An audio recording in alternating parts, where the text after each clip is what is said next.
తెలంగాణ ఆత్మగౌరవానికి ప్రతీకైనటువంటి విమోచన దినోత్సవం సెప్టెంబర్ 17వ తారీఖు విమోచన దినోత్సవం కాకుండా ప్రజాపాలన దినంగా నిర్వహించేటువంటి ప్రయత్నం చేస్తున్నటువంటి ముఖ్యమంత్రి గారు ఏ రకంగా ఇది ప్రజాపాలన అవుతుందో ఈ సమాజానికి తెలియజేస్తుంటే అవసరం ఉన్నది.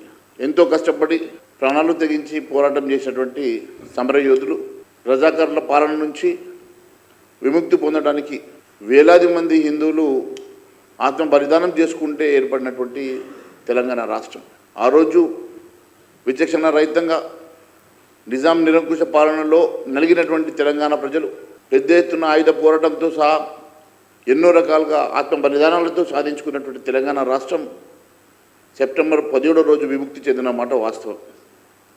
మీరు ఎన్ని పేర్లు పెట్టినా ఎన్ని రకాలుగా ప్రజల్ని ఈ చరిత్ర తెలుసుకోకుండా మీరు నాటకాలు చేసినా తెలంగాణ ప్రజలకి ఇప్పటి భావి తరాలకి ఖచ్చితంగా ఈ తెలంగాణ రాష్ట్రం ఏ రకంగా విమోచన చెందిందో, ఏ రకంగా నిజాం నిరంకుశ పాలన నుంచి విముక్తి పొందినామో ఈ ప్రాంత ప్రజలకు చాలా స్పష్టంగా తెలుసు. మీరు ఎన్ని రకాలుగా పేర్లు పెట్టే ప్రయత్నం చేసిన ముఖ్యమంత్రి గారు ఒకసారి మీరు ఆలోచన చేయాలా.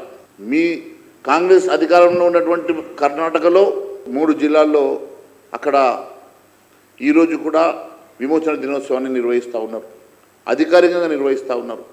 మహారాష్ట్రలో 5 జిల్లాల్లో అప్పటి నిజాం పాలన నుంచి విముక్తి చెందినటువంటి జిల్లాలు ఏవైతే ఆ రోజు లింగ్విస్టిక్ బేసిస్ మీద మహారాష్ట్రలో కర్ణాటకలో విలీనమైనాయో అలా ఆ ప్రాంతాల్లో ఇప్పటికీ కూడా విమోచన దినోత్సవాలు నిర్వహించుకుంటూ ఉంటే మరి ఎందుకోసమని మీరు ఈ తెలంగాణలో కేవలం ఎంఐఎంకి భయపడో ముస్లిం ఓట్లకు భయపడో మీరు ఈరోజు విమోచన దినోత్సవాన్ని నిర్వహించడానికి భయపడుతున్నారు, జంకుతున్నారు మాట చాలా స్పష్టంగా అవపడుతున్నది.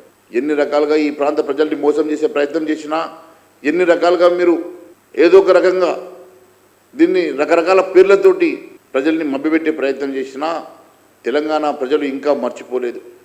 ఆ చీకటి రోజులు మర్చిపోలేదు.